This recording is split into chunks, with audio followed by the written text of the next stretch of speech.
I've been practicing medicine long enough to watch 3 different men ignore the exact same warning signs about their sleep.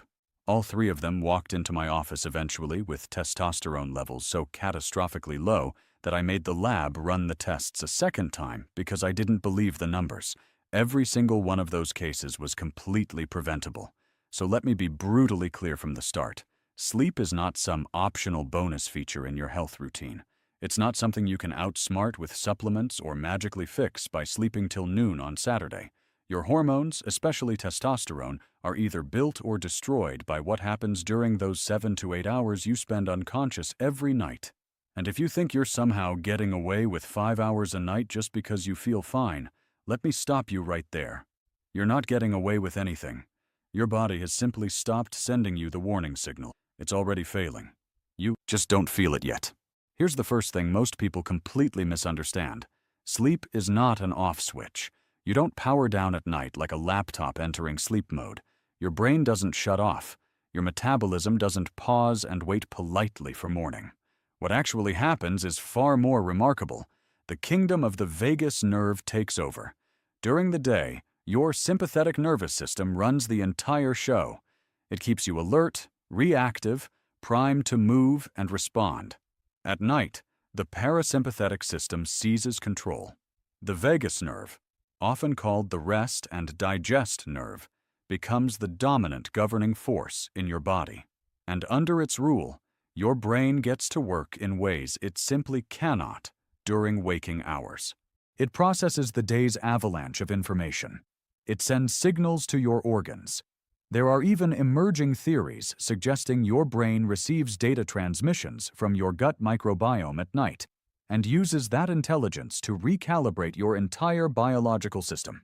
What we know for absolute certain, what the science has proven beyond any reasonable doubt, is this. Your hormone levels are rebuilt during sleep.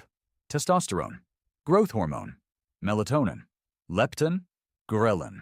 Every single one of them hinges entirely on how well and how long you sleep. There's an entire medical specialty built around this reality. It's called sleep medicine. The doctors are known as sleep specialists or somnologists. They spend their entire careers helping people fix what goes catastrophically wrong during those nighttime hours. Insomnia, hypersomnia, sleep apnea, fragmented sleep. The list stretches on. And today we're going to examine it through the lens most doctors will never discuss openly with you. What sleep does to your testosterone, your fertility, and your longevity. When you fall asleep under the right conditions, your body enters what's called slow-wave sleep. This is deep, genuinely restorative sleep. It lasts roughly 60 to 90 minutes, your heart rate drops. Your stress hormones, cortisol and adrenaline, fall to their absolute lowest levels of the entire day. You are in maximum recovery mode. Then comes REM sleep, rapid eye movement sleep. This is the phase where your brain becomes more active again. Your stress hormones tick back up slightly, and you become much easier to wake. You've probably noticed this pattern in your own life. Sometimes you wake up naturally maybe 10 minutes before your alarm goes off, and you feel absolutely incredible. Clear-headed, energized, genuinely ready to attack the day. Other mornings, your alarm goes off after what should be a full 8 hours, and you feel like you've been hit by a cement truck. What's the difference? Simple. You woke up during slow-wave sleep that second time. Your body wasn't ready. Your cortisol hadn't spiked yet to prepare you for waking. You were violently torn out of deep recovery and thrown into the day, and it shows in every aspect of how you feel. There are even devices now that track your sleep cycles in real time and wake you gently during REM, when your body is naturally prepared to transition into wakefulness. I'm not saying you need to run out and buy one, but I am saying this. If you can wake up without an alarm clock, your body will choose the right moment every single time. It knows. You just have to let it do its job. Now here's where this gets deadly serious. If you go to bed on a full stomach, especially after eating carbohydrates, your blood sugar spikes hard. That spike directly suppresses growth hormone. Growth hormone is released almost exclusive, but only if your insulin levels are low. If you're lying there digesting a late-night meal, you're actively shutting down one of the most important repair processes your body has access to. Yes, growth hormone production drops as you age. That's unavoidable. But even in your 40s, you still produce meaningful amounts, and you desperately need every bit of it you can get. So if you're eating within 2 to 3 hours of bedtime, you're literally leaving critical hormones on the table. Then there's melatonin. This isn't just some over-the-counter sleep aid you grab at the pharmacy. Melatonin is a longevity molecule. It's one of the most powerful tools in the entire anti-aging medicine arsenal. It reduces cancer risk. It protects your brain from neurodegeneration. It regulates your mood and your entire circadian rhythm. But your body will absolutely not produce it if you sleep with the lights on.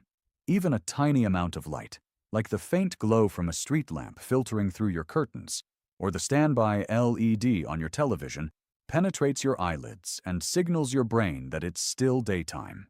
Your melatonin production plummets. And here's the real kicker. If you start taking melatonin supplements to compensate, your body stops making its own completely. It's called negative feedback inhibition.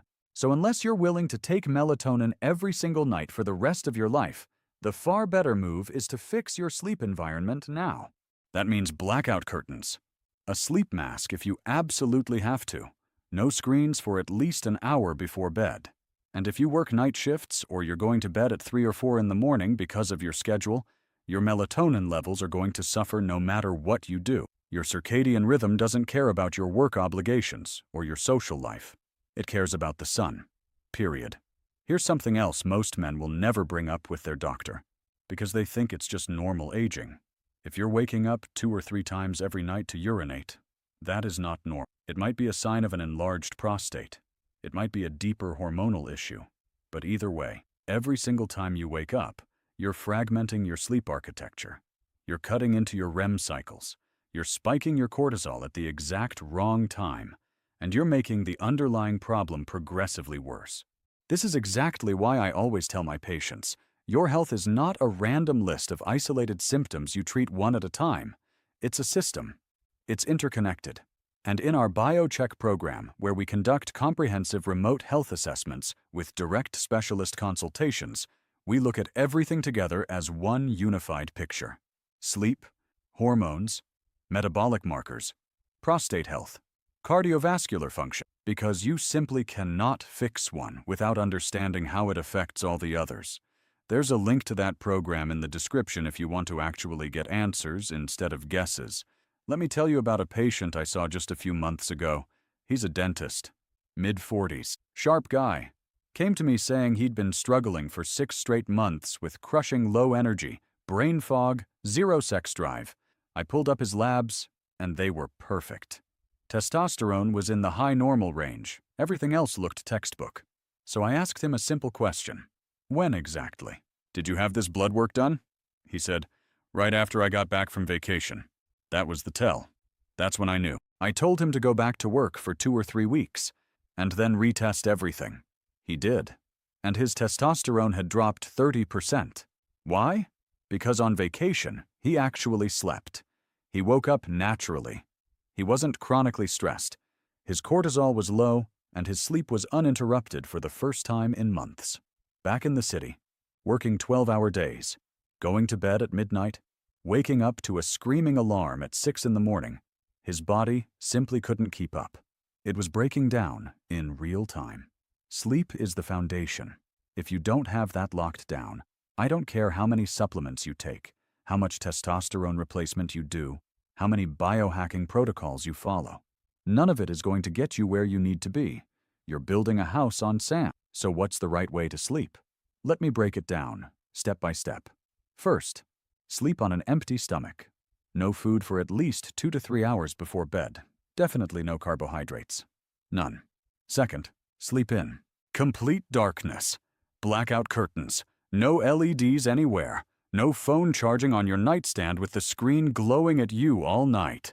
Third, keep your bedroom cool. The ideal temperature for deep sleep is 64 to 67 degrees Fahrenheit. Your body needs to cool down at night. That drop in core temperature is how it knows it's time to produce melatonin and enter deep restorative sleep. If your bedroom stays the same temperature all day and all night, your circadian rhythm gets confused and your sleep quality suffers massively. One trick I tell patients all the time: take a hot bath before bed. Sit in it for 15 or 20 minutes.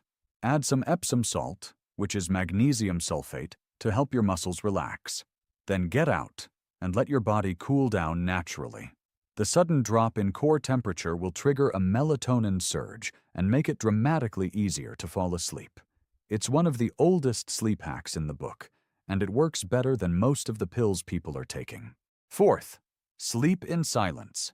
I know a lot of you like to fall asleep with the TV on, or with rain sounds or white noise playing in the background. I get it. I understand the appeal. But here's the problem. Your brain doesn't fully rest when there's ambient noise present.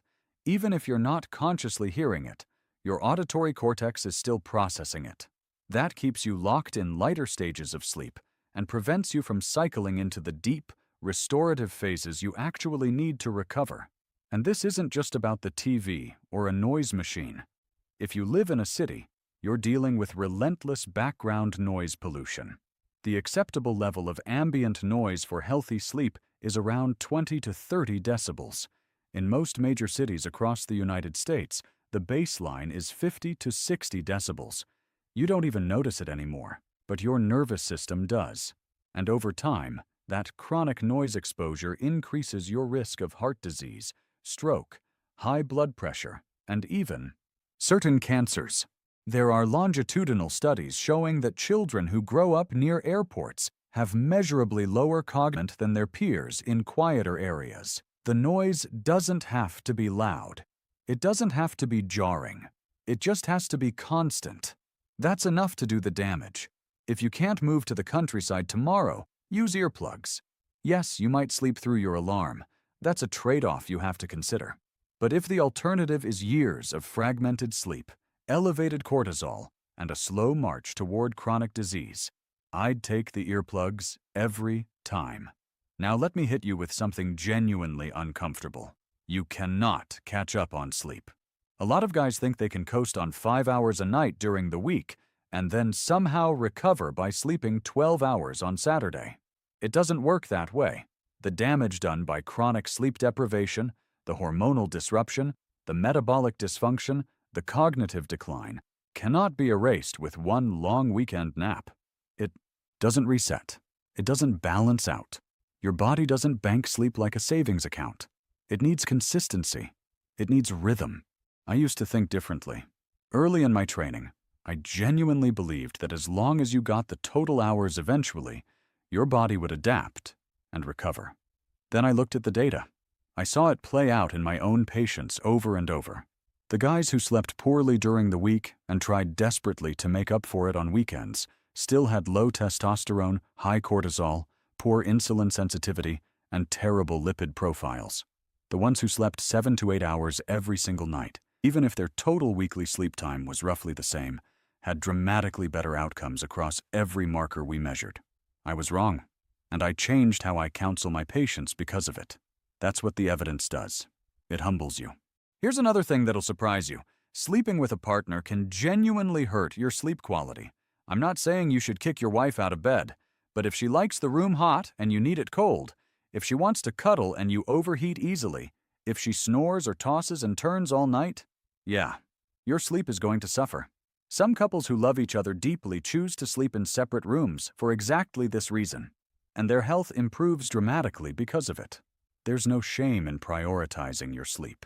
Your testosterone depends on it. Your longevity depends on it.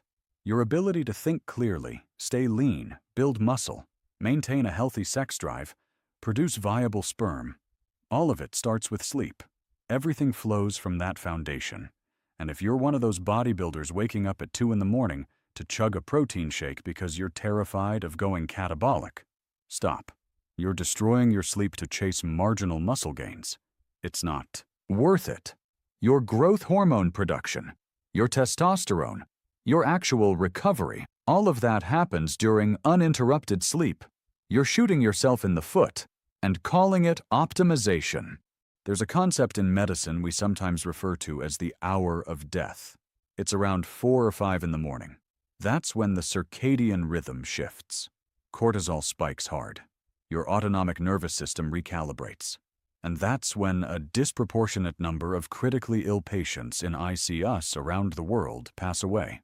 It's the most vulnerable time in the entire 24-hour cycle. Your body is under maximum physiological stress, even when you're perfectly healthy. That's how powerful your circadian rhythm is. That's how real this is. So here's my challenge to you. For the next 2 weeks, treat sleep like a prescription. Go to bed at the exact same time every night. Sleep in a dark, cool, quiet room. Don't eat for 3 hours before bed. Don't look at a screen for at least an hour before bed. Track how you feel. Track your energy levels. Track your mood. Track your morning erections if you're a man, because that's one of the most reliable markers of healthy testosterone and genuinely good sleep quality. And if you're still struggling after 2 weeks of doing this correctly, don't just accept it as your new normal. Get evaluated. Check your testosterone. Check your cortisol rhythm. Get a sleep study if you snore or wake up gasping for air. Find out what's actually going on inside your body instead of guessing. Because here's the truth. Most doctors will never say out loud. Your insurance company would rather you not know how much your terrible sleep is costing you. They'd rather keep you on medications for high blood pressure, diabetes, and low testosterone than help you fix the root cause. There's no money in telling you to sleep better. But there's an enormous amount of money in keeping you sick and dependent on prescriptions. I've seen this play out too many times in too many lives, and I'm done pretending it's not happening. I'm done being quiet about it. One last thing. If you found this helpful, share it. Send it to a friend who's always exhausted.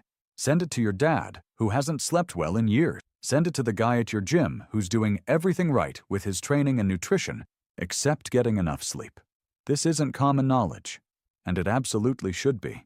Next time you see your doctor, don't just ask if your testosterone is normal. Ask for the exact number. Ask what it was last year. Ask if your sleep could be affecting it. That one question might change the entire trajectory of your health. And next week, I'm going to break down exactly where fitness stops being helpful and starts actively destroying your health. Because yes, you can absolutely exercise your way into serious hormonal dysfunction. Most trainers won't tell you that. I will. Hit subscribe so you don't miss it.